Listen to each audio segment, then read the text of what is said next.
Time for some Chop Chat with Jason Parker from Chop Chat, appropriately Florida State football coverage there on Fansided. So please join him right there. Mark Rogers TV, the voice of college football.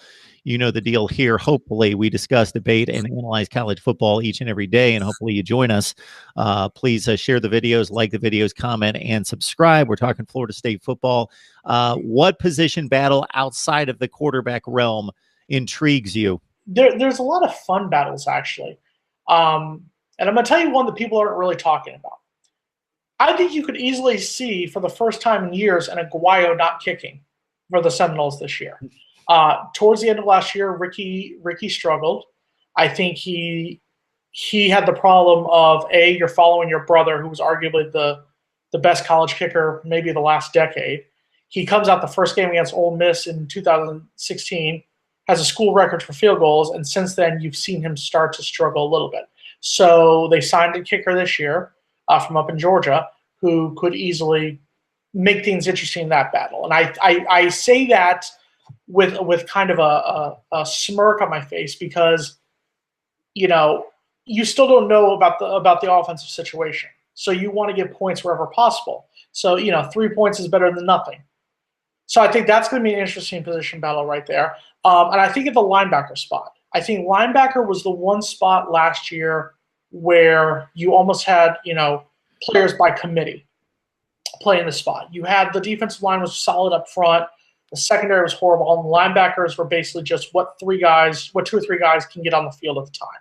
So I want to see what Emmett Rice does. I want to see Josh Brown. I want to see these guys at linebacker and see if they can play the linebacker position that FSU is known for. I'm not asking them to be Derek Brooks all over again, but I need them to back up the line, and I need them to sometimes bail out the secondary. That could be the difference between a 6-6 season and a 9-3 season. Mark Rogers TV, the voice of college football. If you enjoy what we do here, hit the like button, even if you don't agree with me or in this particular video. Jason, if you like what we do and deliver, hit the like button. Help us build the channel.